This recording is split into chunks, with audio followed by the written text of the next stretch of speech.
I'd just like to give a bit of a round of applause, but also I'd like to tell you a little story, if I can, just before I hand over to Michael Avery. My mother-in-law passed away a couple of years ago. Yeah. And, of course, there's an estate which has to be wrapped up and so on and so forth. There were some complications because she didn't live here and so on and so forth, lived up north in Zim. And with Capital Legacy, we actually employed them because there was some of the estate was here. And for 2 years, they've been working quite hard at it, not full 2 years, but there's things that have to happen in the estate, blah, blah, blah. But let me tell you, they are the most professional people that I've ever dealt with. So if you haven't got a will, or if you haven't used their services, I'd suggest you do so, because I have been nothing but really, really impressed with the team. They, give you all the feedback you need, they do all the work, they do everything. They really are good. My little personal endorsement this afternoon, because it was wrapped up sort of like today, Friday today, and I thought it was worth mentioning. They really have been very good. Capital Legacy, a number one provider of wills and estates, so it just makes sense that they also now offer life. Hello, everybody. Thank you so much for joining me right here in Solomon's Temple. I'm Solomon Izang Ashams. I hope you're doing well. How was your weekend? Great to have you here. Great to have people who are joining us for the very first time. Thank you. Those who have been here with us for a while now. Thank you so much, guys. I appreciate each and every one of you. And I hope you are well. I hope you're keeping strong in spite of the challenges that you're facing. Right. So please, if you're here for the first time, thank you so much. Welcome. And if you've been here before, thank you so much also for being here. Please make sure you subscribe to the YouTube channel, Solomon's Temple. Make sure you subscribe. Nicholas Bongani, great to have you here. I appreciate you. Zakade, yes, you're present. I see you. There's Dora all the way from the state of Alabama. John from UAE. Great to have you here, John. Bruce. Awesome to have you here. And there's also Boyd and so many other people. Appreciate each and every one of you guys. Bruce is from Namibia. Awesome to have you guys here as we look at an issue that is that just happened less than 24 hours ago in the city of Pretoria. Pretoria is just about 30 minutes or so from Johannesburg. In South Africa. Now, when you have churches, the beauty of churches is you have diversity. I have a problem when you go to a certain church in a city where there are diverse people, but then you have just certain type of people go into this church, or certain people that only are from this tribe, or that they speak only this language, or from this race. They're either white or black. I have a problem with that. I know sometimes there is a need for that, but sometimes you want to see diversity, right? But sometimes also diversity becomes a problem. And just like it happened in a church in Pretoria called Bethesda Christian Center. Bethesda Christian Center. Bethesda Christian Center is based in Pretoria, right? They just acquired, they just finishing their building, basically. And this is the building. These are the pastors of Bethesda, the founding pastor of Bethesda. Clement Ibe and his wife. Clement Ibe and his wife, they are the founding pastors. I'm not sure if they are pastors anymore because they moved to the US about 2-3 years ago and they stayed there. They said they are on sabbatical. And then the problem started brewing in the church. If you know, I've spoken about this. I've made a couple of videos around it. Go and check the videos and you can get all the details. And problems started brewing around. They are Nigerians. And they started this church over 20 years ago. Problems started brewing around the church because church members gave so much money for the church building. Millions and millions. And then they discovered that first, the millions and millions that the church was used to be built, the church is under a company owned by the pastor. So that's the problem number one. Another problem is the board members are just full of family members and Nigerians. Number three, they don't produce financial records of how the money has been used. This is the church building. This is what the money was used to build. And they're just about to move in here when all these things happen. There's still a few things that they needed to sort out, right? But this building that you're looking at, which is the church building, is actually registered under a company, a business that is owned by the pastor. But remember, a church is supposed to operate as an NGO, as an NPO. How did they get here? That was the very first red flag. So the members of the church now came, they put together concerned members, whatever, and they started saying, no, we are going to take ownership of the church. Because you see, people, the church belongs to the community. It doesn't belong to one person. It doesn't belong to the board. It doesn't belong to the pastor. It doesn't belong to the family of the pastor. No. It was registered as an NPO. That's why you enjoy the benefits of taxation and donations and gifts and all that kind of stuff. Right? But in this case, they started raising red flag. And the pastor sitting in the US, instead of coming down here to sort things out, he didn't. And now members now became stronger and stronger, and they decided to take ownership of the church. They reported the church to the Department of Social Development, which is in charge of all the NPOs, like churches, mosques, religious organizations, all the NGOs. And now the department, which is a government regulator, now said, no, we're going to change the board of the church and we're going to put an administrator, which is the right thing to do because there's a lot of question marks and the pastor is nowhere to be found. So they put on a new board, they put on an administrator, and the pastor, instead of dialoguing and talking about this, him and his wife, who are in the US, what they did is they now took the new board members that was put together by the Department of Social Development.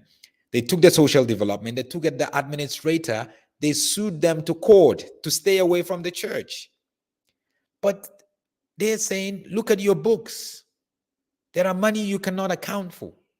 Your governance structure, you're not governing this place the way you are supposed to, based on the regulations that we, the Department of Social Development, put down. And he took them to court.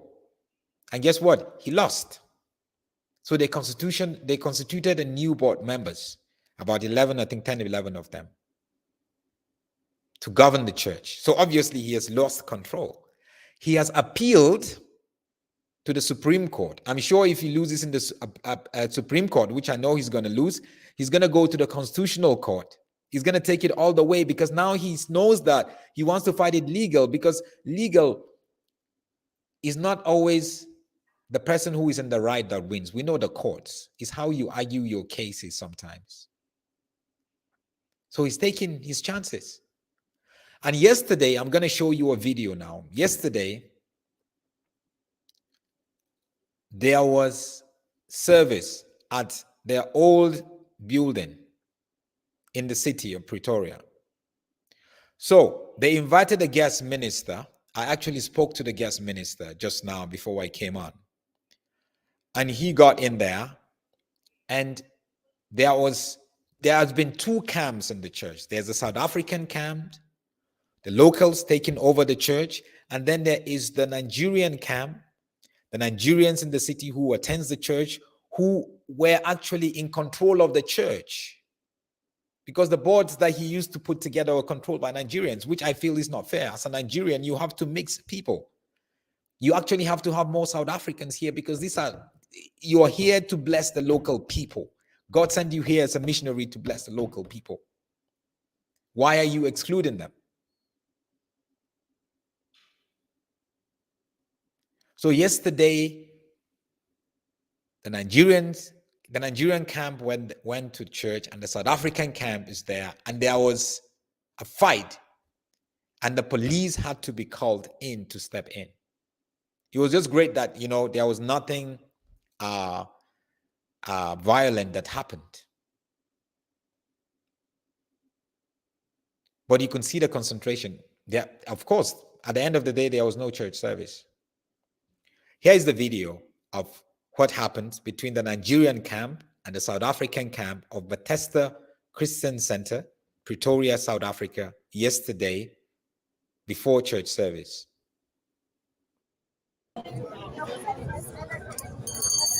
You can see people all over. Listen to the accent of some of the Nigerians.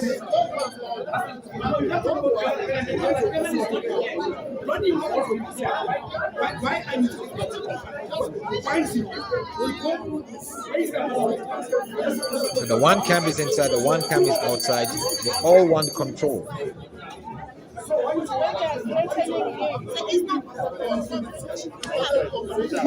Pastor Clement has not fought with any of us. He has not even. This is not themselves from the actions ourselves. So he's still telling everybody. So now, why must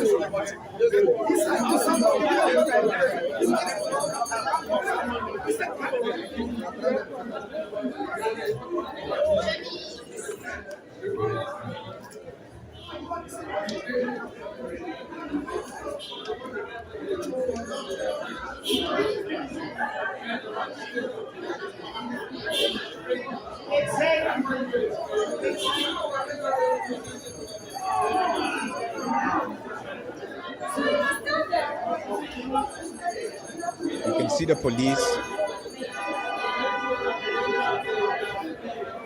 You can see the police in there trying to settle the fight. So, what do you think about it? Let me play it for you one last time. Two camps, people came for service, but there was a fight, so not happening. Not happening.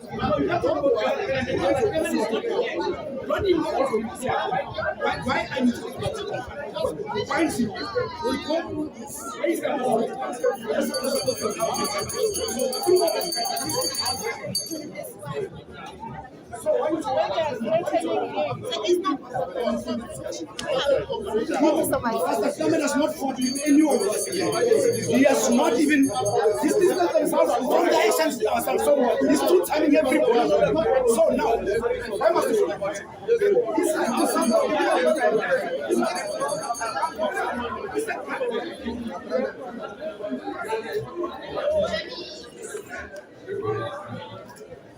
You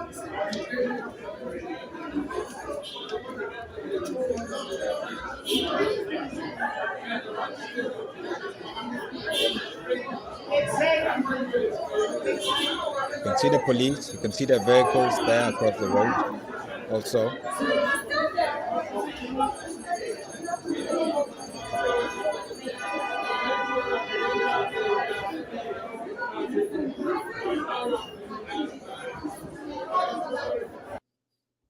I tell you, this is getting messy, and it's also going to get messier.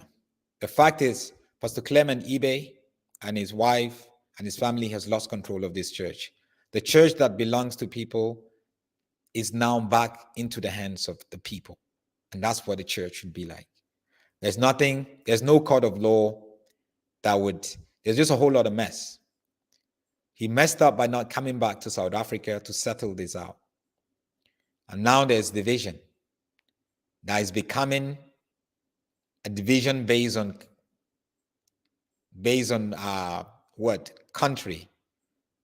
Based on where you're from. You cannot go in and try to take control. No, it doesn't happen that way. Now there's division. It just shows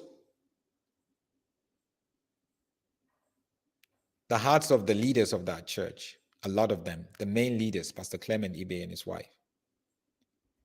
They had a field day there. They had their chance to correct things, but they never took it. But we must not see this kind of scenario in churches where you're fighting, you're trying to defend the pastor because he's from your country, because he speaks the same language as you do, because you're from the same place. I'm not going to defend no Nigerian because I'm Nigerian. I'm not going to defend no Hausa or Izere person because he's from my tribe. I'm not going to defend you. I don't deal with people based on that. I deal with people based on values and principles. I can defend anyone as long as their values and their principles align to God's values and principles. I got no time to waste. And we must stop that. The church belongs to the people, and I'm glad that the people have taken over the church.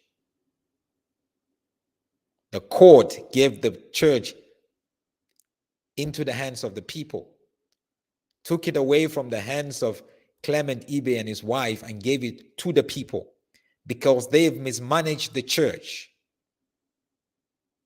Their governance was not appropriate. And there's a lot of churches that need to experience this because they're not even managing the churches appropriately. They're running it like a family business. May the Lord's judgment come upon you. Thank you so much, guys. God bless you. Make sure you subscribe. I'll see you again later. Shalom.